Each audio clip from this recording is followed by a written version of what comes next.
నమస్తే, welcome to ANN special drive operation Sindoor. Operation సింధూర్తో రగిలిపోతున్న పాకిస్తాన్ మరో దుశ్చర్యకు పాల్పడింది. ఈ నేపథ్యంలోనే తెల్లవారుజామున జమ్మూ కాశ్మీర్లోని సాంబా జిల్లాలో భారత్లోకి అక్రమంగా చొరబడేందుకు ఉగ్రవాదులు ప్రయత్నించారు. అప్పటికే అప్రమత్తమైన బీఎస్ఎఫ్ దళాలు వారిపై కాల్పులు జరిపాయి. ఈ కాల్పుల్లో మొత్తం 7 ఉగ్రవాదులు అక్కడికక్కడే ప్రాణాలు కోల్పోయారు. సరిహద్దుల్లో పాకిస్తాన్ డ్రోన్లతో దాడులకు పాల్పడినందున భారత ఆర్మీ అధికారికంగా ప్రకటించింది. పాక్ మిసైల్స్, డ్రోన్లను భారత ఆర్మీ ధ్వంసం చేసినట్లుగా పేర్కొన్నారు.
ఆపరేషన్ సింధూర్తో రగిలిపోతున్న పాకిస్తాన్ మరో దుశ్చర్యకు పాల్పడింది. ఈ నేపథ్యంలోని తెల్లవారుజామున జమ్మూ కాశ్మీర్లోని సాంబా జిల్లాలో భారత్లోకి అక్రమంగా చొరబడేందుకు ఉగ్రవాదులు ప్రయత్నించారు. అప్పటికే అప్రమత్తమైన బీఆర్ఎస్ఎఫ్ దళాలు వారిపై కాల్పులు జరిపాయి. ఈ కాల్పుల్లో మొత్తం 7 ఉగ్రవాదులు అక్కడికక్కడే ప్రాణాలు కోల్పోయారు. సరిహద్దుల్లో పాకిస్తాన్ డ్రోన్లతో దాడులకు పాల్పడిందన్న భారత ఆర్మీ అధికారికంగా ప్రకటించింది. పాక్ మిసైల్స్ డ్రోన్లను భారత ఆర్మీ ధ్వంసం చేసినట్లుగా పేర్కొంది. ఇక ఇదే విషయానికి సంబంధించి మరింత సమాచారాన్ని మా ప్రతినిధి రమేష్ అందిస్తారు. రమేష్, చెప్పండి, తాజాగా ఉన్న పరిస్థితులు ఏంటి? కు సంబంధించి పాకిస్తాన్ ఇండియా బార్డర్లో ఉద్రిక్త పరిస్థితులు అయితే ఉన్నాయి లక్ష్మీనాథ్. ముఖ్యంగా పాకిస్తాన్కు సంబంధించినటువంటి డ్రోన్లు దాడులు చేస్తున్నటువంటి పరిస్థితి ఉంది. ఈ నేపథ్యంలో జమ్మూ కాశ్మీర్ అలాగే పంజాబ్, రాజస్థాన్ సరిహద్దు ప్రాంత రాష్ట్రాలు ఏవైతే ఉన్నాయో భారత్ పాకిస్తాన్కు సంబంధించినటువంటి సరిహద్దు రాష్ట్రాల్లో ఒక అప్రమత్తమైనటువంటి పరిస్థితి ఉంది. ఈ నేపథ్యంలో 12 ప్రాంతాల్లో కూడా పాకిస్తాన్ డ్రోన్ దాడులు చేసింది. పూంచ్, అర్నియా, అఖ్నూర్, సాంబా, అలాగే ఉదంపూర్, జమ్మూ, పఠాన్కోట్, జలంధర్, పోఖ్రాన్, జైసల్మేర్ వంటి 12 ప్రాంతాల్లో కూడా పాకిస్తాన్ డ్రోన్ దాడులు చేసింది. ఈ నేపథ్యంలో ఈ డ్రోన్ దాడులను అయితే భారత్ సైన్యాలు సమర్థవంతంగా తిప్పికొట్టాయి. ఇప్పటికే జమ్మూ కాశ్మీర్లో కూడా ముఖ్యంగా ఉద్రిక్త పరిస్థితి అయితే ఉంది. ముఖ్యంగా కొంతమంది ముస్లిం యువత అక్కడ తమకు సంబంధించిన ఖురాన్ గ్రంథాన్ని ఎవరో గుర్తు తెలియని వ్యక్తులు తగలబెట్టారంటూ కూడా వాళ్ళు ఒక ఆందోళన చేశారు. మరోవైపు పాకిస్తాన్ నుంచి దాడి పెరుగుతున్న నేపథ్యంలో భారత్ సైన్యాలు కూడా అప్రమత్తమైనటువంటి పరిస్థితి ఉంది.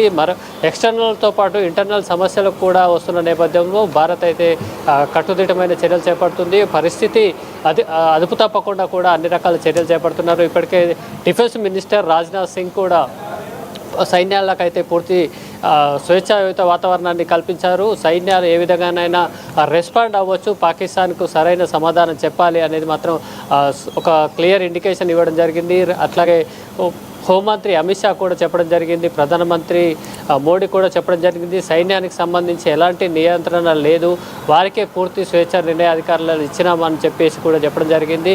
ఏదైతే ఉగ్రవాదుల స్థావరాలకు సంబంధించి భారత్ చాలా వ్యూహాత్మకంగా టార్గెటెడ్గా దాడి చేసిన నేపథ్యంలో 9 ఉగ్రవాద స్థావరాలను క్లియర్ కట్గా ప్రపంచం ముందైతే భారత్ సమర్థవంతంగా ఉంచగలిగింది.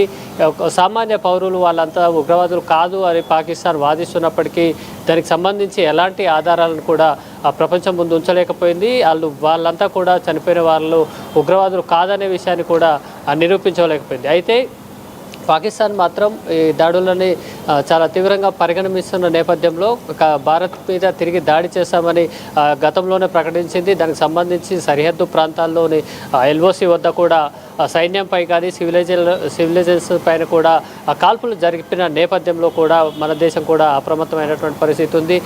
పాకిస్తాన్ మరింత దూకుడు పెంచి ఈ డ్రోన్లతో దాడులు చేపడుతున్న నేపథ్యంలో ఇటు వాయుసేన కానీ నావికా దళాలకు సంబంధించి కూడా అప్రమత్తం చేసినటువంటి పరిస్థితి ఉంది. ముఖ్యంగా జమ్మూ కాశ్మీర్లో స్కూళ్ళకి ఇప్పటికే సెలవులు ప్రకటించారు. సరిహద్దు రాష్ట్రాలు అయినటువంటి పంజాబ్ కానీ జమ్మూ కాశ్మీర్లో కూడా హై అలర్ట్ ప్రకటించారు. అలాగే ప్రజలకు ఎలాంటి ఇబ్బందులు కలగకుండా రక్షణ ప్రాంతాల్లోకి తరలించే విధంగా చర్యలు చేపట్టాలనేది కూడా ఇప్పటికే డిఫెన్స్ మినిస్టర్ ఆదేశించినటువంటి పరిస్థితి ఉంది. కానీ మనతో యుద్ధం చేయడం, భారత్తో యుద్ధం చేస్తున్న పరిస్థితులలో పాకిస్తాన్ పరిస్థితి అయితే మరింత దిగజారుతుంది అనేది మాత్రం ఖచ్చితంగా చెప్పవచ్చు. ఇప్పటికే ప్రపంచ బ్యాంకు నుంచి నిధులను కూడా అడిగినట్టుగా కూడా పాకిస్తాన్ మంత్రులకు సంబంధించినటువంటి అధికారిక ట్విట్టర్ ఖాతాలో, ఎక్స్ ఖాతాల్లోనే పేర్కొంటున్నటువంటి పరిస్థితి ఉంది. మరోవైపు ప్రజలు కూడా, అక్కడ ఉన్నటువంటి ప్రజలు కూడా అనేక రకాలుగా ఇబ్బందులు పడుతున్నటువంటి పరిస్థితి ఉంది. ముఖ్యంగా ఆహారానికి సంబంధించి కానీ, నివాసానికి సంబంధించి కానీ ఒక అభద్రతా పరిస్థితులలో వారంతా లోనవుతున్నటువంటి పరిస్థితి ఉంది. ముఖ్యంగా భారత్ వంటి 3వ ప్రపంచ దేశాలకు నాయకత్వం వహించగలిగినటువంటి భారత్తో పోటీ పడడం అనేది పాకిస్తాన్కి అయితే ఒక కత్తి మీద సాము లాంటిది. ముఖ్యంగా చైనా సపోర్టు ఇప్పటి వరకు అయితే ప్రత్యక్షంగా పాకిస్తాన్కి లేకపోయినప్పటికీ చైనా నుంచి పాకిస్తాన్కి ఎటువంటి మద్దతు ప్రకటన చేయకపోయినప్పటికీ చైనాకు మాత్రమే పాకిస్తాన్కి ప్రస్తుతం ఉన్నటువంటి ఆయుధాలను, యుద్ధ సామాగ్రి కానీ యుద్ధ ఆయుధాలను కానీ అక్కడి నుంచి తెచ్చుకుంటున్నటువంటి పరిస్థితి మాత్రమే ఉంది. కాబట్టి ఒక చైనా ఇంటర్నల్గా మాత్రం పాక్కు మాత్రమే సపోర్ట్గా ఉన్నటువంటి పరిస్థితి ఉంది. కానీ ఆర్థిక పరిస్థితి కానీ ఇప్పటికిప్పుడు భారత్ తలపడేంత స్థాయిలో పాకిస్తాన్ అయితే లేదు. ఖచ్చితంగా ఇది ఆ దేశానికి నష్టంగా ఉన్న నేపథ్యంలో అదే స్థాయిలో భారత్ అనేది చాలా పటిష్టంగా, ముఖ్యంగా ఆర్మీ బేస్కి సంబంధించి కానీ, సైన్యంలో రిక్రూట్మెంట్స్ కానీ, అలాగే టెక్నాలజీకి సంబంధించి కానీ, అత్యాధునిక ఆయుధాలు కానీ, పరికరాలు కానీ మన దగ్గర ఉన్నంతగా పాకిస్తాన్ వద్ద లేవు. ఈ నేపథ్యంలో త్రివిధ దళాలు కూడా సమన్వయంతో పాకిస్తాన్ దాడులను అయితే ఎప్పటికప్పుడు తిప్పికొడుతుంది లక్ష్మీనాథ్. అయితే రమేష్, ఏదైతే అత్యాధునిక ఆయుధాలు ఏవైతే ఉన్నాయో దానిలో భాగంగా బ్రహ్మోస్ క్షిపణి అయితే సమర్థవంతంగా పనిచేస్తూ ఆల్రెడీ మనకి దగ్గర దగ్గర 15 మిసైల్స్ వదిలింది పాకిస్తాన్ అని మనకు తెలుస్తుంది. ఈ 15 మిసైల్స్ని కూడా అల్లంత దూరంలోనే బోర్డర్ దాటనీయకుండా డిస్ట్రాయ్ చేసిన ఘనత మరి బ్రహ్మోస్కి దక్కుతుంది. దీనికి 48,000 కోట్ల రూపాయలు ఆల్రెడీ భారతదేశం, రష్యా రెండు కలిపి ఖర్చు చేసింది. భారతదేశం 48,000 కోట్ల రూపాయలు ఖర్చు చేయడం జరిగింది. దీని గురించి ఏం చెప్తారు? అసలు మన దగ్గర ఉన్న టెక్నాలజీని యూజ్ చేయడంలో భారత సైనికులు ఎలా ఉన్నారు? పాకిస్తాన్ అయితే డ్రోన్ దాడులకు పాల్పడింది. ముఖ్యంగా ఫస్ట్ ఒక ఎల్ఓసి వద్ద కాల్పులకు తెగబడిన తర్వాత పాకిస్తాన్ అయితే దూకుడు పెంచినట్టుగా కనిపిస్తుంది. ముఖ్యంగా డ్రోన్ దాడులను 12 ప్రాంతాలకు సంబంధించి డ్రోన్ దాడులు చేసిన నేపథ్యంలో మనకు సంబంధించి యుద్ధ నౌకలకు, అత్యాధునిక యుద్ధ నౌకలు మన దగ్గర ఉన్నాయి. యుఎన్ఎస్ విక్రాంత్ వంటి అత్యాధునిక టెక్నాలజీ కలిగినటువంటి బేస్కు సంబంధించి జల మార్గంలో కానీ, ఇటు వాయు మార్గంలో కానీ తిప్పికొట్టేటువంటి అత్యాధునిక ఆయుధ సామగ్రి మన వద్ద ఉంది. ఈ నేపథ్యంలో విక్రాంత్ ఐఎన్ఎస్ ఇప్పటికే రంగంలోకి కూడా దించారు. ఈ 15కు సంబంధించినటువంటి డ్రోన్ దాడులు ఏవైతే ఉన్నాయో వాటి అన్నిటినీ ఇప్పటికే భారత్ సమర్థవంతంగా తిప్పికొట్టింది. ఈ నేపథ్యంలో ఇది కూడా పాకిస్తాన్కి కూడా ఒక గట్టి ఎదురుదెబ్బ అని చెప్పవచ్చు. ముఖ్యంగా మన దగ్గర ఉన్నటువంటి యుఎన్ఎస్ విక్రాంత్ సహా మరి ఇంకా అత్యాధునిక పరికరాలకు సంబంధించి అత్యాధునిక ఆయుధాలు కానీ, మిసైల్స్ కానీ చాలా ఉన్నాయి. ముఖ్యంగా మనము వాటర్ బేస్డ్ అంటే సముద్రానికి సంబంధించినటువంటి నావికా దళం కూడా చాలా పటిష్టంగా ఉంది. ఒకవేళ ఏ మార్గంలో వచ్చినా కూడా పాకిస్తాన్ అనుకున్నంత సులువుగా ఇండియాని ఇప్పుడు ప్రస్తుతం అయితే గెలిచేటువంటి పరిస్థితులు లేవు. కాకపోతే ఒక అక్కసుతో తమ భూభాగంలోకి భారత్ ప్రవేశించింది అనే ఒకే ఒక కారణం చూపి ఇప్పటికైతే పాకిస్తాన్ ఇట్లాంటి చర్యలకు పాల్పడుతుంది. కానీ నిజానికి భారత్ని ఎదుర్కొనేంత అత్యాధునిక టెక్నాలజీ కానీ, ఆర్మీకి సంబంధించినటువంటి నౌకలు కానీ ఎట్లాంటిది కూడా పాకిస్తాన్ వద్ద అయితే లేదు. ముఖ్యంగా భారత్కు అంతర్జాతీయంగా కూడా చాలా మంచి మద్దతు లభిస్తుంది. ఎందుకంటే ఇటు సాధారణ పౌరులు, అటు ఆర్మీని కాకుండా కేవలం ఉగ్రవాదులని, ఉగ్రవాద క్యాంపులకు సంబంధించి పూర్తి ఆధారాలతో, దాంతోపాటు వారికి ఆర్థిక వనరులు ఎక్కడి నుంచి అందుతున్నాయనే పూర్తి వివరాలను కూడా ఇప్పటికే ఐక్యరాజ్య సమితిలో భారత్ వివరించిన నేపథ్యంలో దాడికి సంబంధించి ఏదైతే ఆపరేషన్ సింధూర్ భారత్ చేపట్టిందో దానికి ప్రపంచవ్యాప్తంగా కూడా మంచి మద్దతు లభించింది. ముఖ్యంగా పాకిస్తాన్ కూడా దీన్ని తిప్పికొట్టలేనటువంటి పరిస్థితి ఉంది. ఎందుకంటే ఖచ్చితంగా ఈ ఉగ్రవాద స్థావరాలకు సంబంధించి పూర్తి ఆధారాలు మాత్రం ప్రపంచం ముందుంచడంలో, దాంతోపాటు వ్యూహాత్మకంగా ఒక టార్గెట్ను ఎంచుకొని ఈ పరిణామాలన్నీ కూడా ముందుగానే భారత్ ఊహించిందని కూడా మనం చెప్పవచ్చు. ఒక ప్రపంచాన్ని అంతా కూడా ఒక మాక్ డ్రిల్ పేరుతో, మాక్ డ్రిల్ అంటూ రేపు సాయంత్రం మాక్ డ్రిల్ చేపడతాము దేశవ్యాప్తంగా అంటూ భారత్ ఒక డైవర్ట్ చేసి ప్రపంచం అంతా మాక్ డ్రిల్ ఎలా నిర్వహిస్తారు, ఏం చేస్తారు అని ఇటువైపు ఆలోచిస్తుండగా దానికి ముందు రోజు రాత్రి 1 గంట ప్రాంతంలో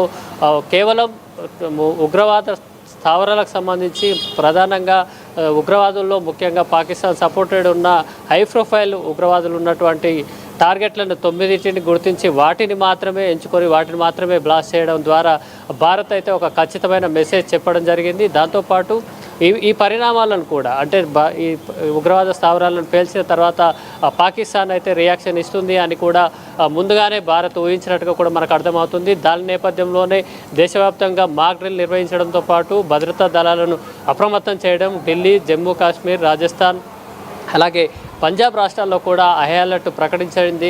దాంతోపాటు సైన్యంలో ఉన్నటువంటి అందరికీ కూడా అలాగే ఎమర్జెన్సీ సర్వీసులకు కూడా సెలవులను ప్రకటించిన నేపథ్యంలో ఇదంతా కూడా భారత్ ముందుగానే ఊహించింది అనేది మాత్రం ఖచ్చితంగా చెప్పవచ్చు. అట్లాగే డ్రోన్ దాడులకు కూడా ఆర్మీకి సంబంధించి మాన్యువల్ పవర్ ఎవరైతే ఉంటారో బార్డర్ దగ్గర సెక్యూరిటీ సంబంధించినటువంటి సైనికులు మొదటి దశలోనే ఒక సమాధానం చెప్పిన నేపథ్యంలో డ్రోన్ 2 ద్వారా కూడా పాకిస్తాన్ అయితే దాడికి పాల్పడ్డది. వాటికి సంబంధించి కూడా మన భూభాగానికి ప్రవేశించడానికి ముందే ఎలాంటి ప్రాణ నష్టం లేకుండా కూడా మన భద్రతా దళాలు వాటిని సమర్థంగా ఎదుర్కోవడం అయితే జరిగింది లక్ష్మీనాథ్.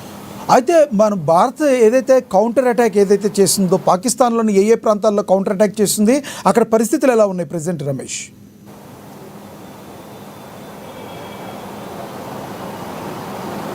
భారత్ ఎక్కడైతే కౌంటర్ అటాక్ చేసిందో పాకిస్తాన్లో ఏ ప్రాంతాల్లో కౌంటర్ అటాక్ చేసింది, అక్కడ పాకిస్తాన్లో ఉన్న నేపథ్యం ఏంటి ఫస్ట్ ఇప్పుడు?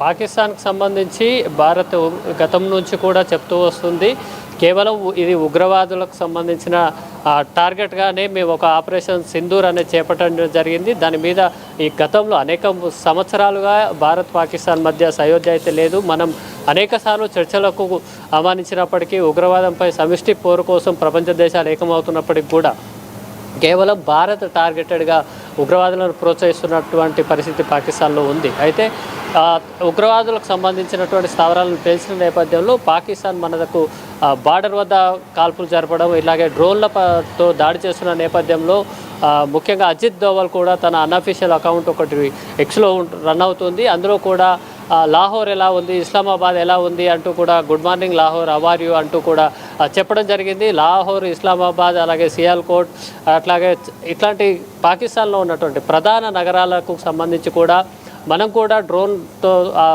డైరెక్ట్ టార్గెటెడ్గా ఆపరేషన్స్ చేపట్టడం జరిగింది. ముఖ్యంగా ఈ పాకిస్తాన్కి సంబంధించి హై ప్రొఫైల్ వ్యక్తులు ఉండేటువంటి లాహోర్ కానీ ఇస్లామాబాద్ కానీ ఇలాంటి ప్రధాన నగరాలను కూడా భారత్ కూడా టార్గెటెడ్గా చేసుకుంది. ఎందుకంటే ఇది కేవలం ఉగ్రవాదులకు సంబంధించినటువంటి ఆపరేషన్ని భారత్ చేపట్టిన నేపథ్యంలో ఇది ఒక రెండు దేశాల మధ్య సమస్యగా పాకిస్తాన్ను దృష్టి మరల్చే ప్రయత్నం చేస్తుంది.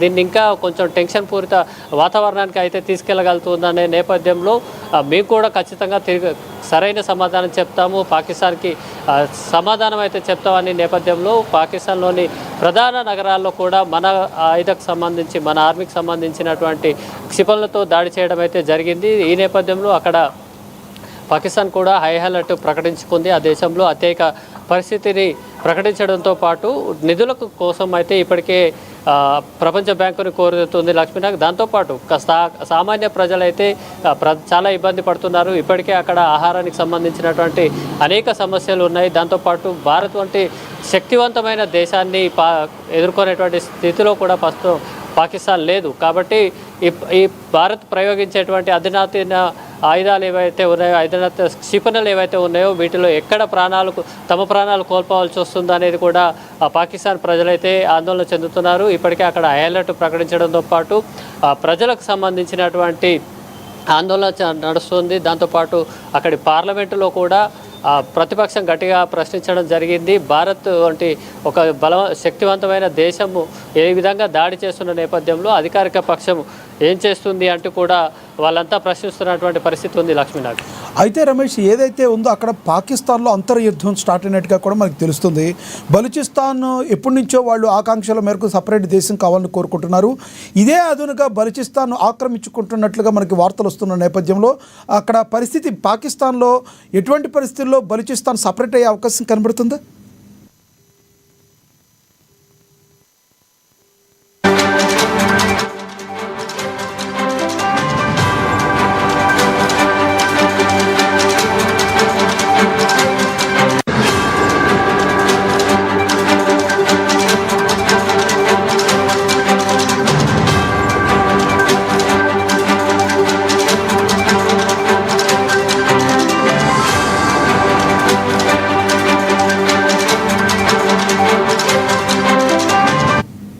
ఆపరేషన్ సింధూర్తో రగిలిపోతున్న పాకిస్తాన్ మరో దుశ్చర్యకు పాల్పడింది. ఈ నేపథ్యంలోని తెల్లవారుజామున జమ్మూ కాశ్మీర్లోని సాంబా జిల్లాలో భారత్లోకి అక్రమంగా చొరబడేందుకు ఉగ్రవాదులు ప్రయత్నించారు. అప్పటికే అప్రమత్తమైన బీఎస్ఎఫ్ దళాలు వారిపై కాల్పులు జరిపాయి. ఈ కాల్పుల్లో మొత్తం 7 ఉగ్రవాదులు అక్కడికక్కడే ప్రాణాలు కోల్పోయారు. సరిహద్దుల్లో పాకిస్తాన్ డ్రోన్లతో దాడులకు పాల్పడిందన్న భారత ఆర్మీ అధికారికంగా ప్రకటించింది. పాక్ మిసైల్స్ డ్రోన్లను భారత ఆర్మీ ధ్వంసం చేసినట్లుగా పేర్కొంది.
ఆపరేషన్ సింధూర్తో రగిలిపోతున్న పాకిస్తాన్ మరో దుశ్చర్యకు పాల్పడింది. ఈ నేపథ్యంలోనే తెల్లవారుజామున జమ్మూ కాశ్మీర్లోని సాంబా జిల్లాలో భారత్లోకి అక్రమంగా చొరబడేందుకు ఉగ్రవాదులు ప్రయత్నించారు. అప్పటికే అప్రమత్తమైన బీఎస్ఎఫ్ దళాలు వారిపై కాల్పులు జరిపాయి. ఈ కాల్పుల్లో మొత్తంగా 7 ఉగ్రవాదులు అక్కడికక్కడే ప్రాణాలు కోల్పోయారు. సరిహద్దుల్లో పాకిస్తాన్ డ్రోన్లతో దాడులకు పాల్పడిందన్న భారత ఆర్మీ అధికారికంగా ప్రకటించింది. పాక్ మిసైల్స్ డ్రోన్లను భారత ఆర్మీ ధ్వంసం చేసినట్లుగా పేర్కొంది.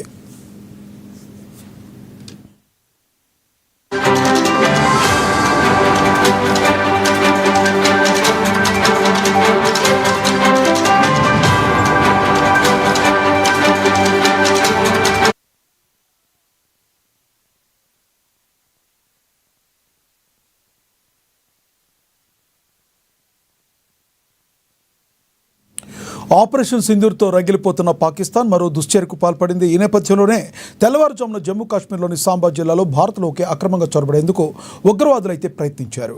అప్పటికే అప్రమత్తమైన బీఎస్ఎఫ్ దళాలు వారిపై కాల్పులు జరిపాయి. ఈ కాల్పుల్లో మొత్తంగా 7 ఉగ్రవాదులు అక్కడికక్కడే ప్రాణాలు కోల్పోయారు. సరిహద్దుల్లో పాకిస్తాన్ డ్రోన్లతో దాడులకు పాల్పడిందన్న భారత ఆర్మీ అధికారికంగా ప్రకటించింది. పాక్ మిసైల్స్ డ్రోన్లను భారత ఆర్మీ ధ్వంసం చేసినట్లుగా పేర్కొంది. ఇక అంతర్యుద్ధంగా అక్కడ ఆల్రెడీ పాకిస్తాన్లో అంతర్యుద్ధం స్టార్ట్ అయింది. బలూచిస్తాన్ ఎప్పటి నుంచో కూడా పాక్ కంట్లో నలుసువెళ్ళి ఉంది. దొరికిందే అదనుగా భారత్ ఇటువైపు నుంచి దాడి చేస్తున్న టైంలో ఒకవైపు పాక్ మిలిటరీపై వెళ్ళి వాళ్ళ సైనికుల్ని డైరెక్ట్గా వాళ్ళు బలూచిస్తాన్ వాళ్ళు చంపేయడం జరుగుతుంది. ఒక్కో ఏరియాని వాళ్ళకి కావాల్సిన ఏరియాని ఆక్రమించుకోవడం జరుగుతుంది. ఏం చేయాలో తెలవని పరిస్థితుల్లో పాకిస్తాన్ ఇప్పుడైతే ఉంది. మరి అన్ని విధాలుగా కూడా పాకిస్తాన్ లాసిపోయిన పరిస్థితి. ఇప్పటికీ కూడా చింత చచ్చిన పులుపు చావని విధంగా కుక్కతోక వంకరలాగా ఈ పాకిస్తాన్ చేస్తున్న చర్యల్ని ప్రపంచం మొత్తం కూడా ఖండిస్తున్న పరిస్థితి. ప్రపంచం మొత్తం భారత్ వైపు ఉంటుంటే కేవలం 1-2 దేశాలు, టర్కీ లాంటి దేశాలు మాత్రం పాక్కి చేదోడు బాదోడుగా ఉన్న పరిస్థితి. అవి కూడా ఆర్థికంగా ఎటువంటి సహాయం చేయలేవు. ఏమన్నా అందిస్తే ఏమన్నా క్షిపణులు ఏమన్నా అందించే అవకాశం ఉంది. ఇలాంటి టైంలో కూడా పాక్ తన వక్రబుద్ధిని అయితే మారడం లేదు. మరి పాక్ ఏం చేయబోతుందో చూడాలి. పాక్ చేసే ప్రతి పనికి కూడా భారత్ తిప్పి కొట్టడానికి రెడీలో ఉంది. ఇది వాళ్ళ స్పెషల్ డ్రైవ్ చూస్తున్నాడు. నమస్తే.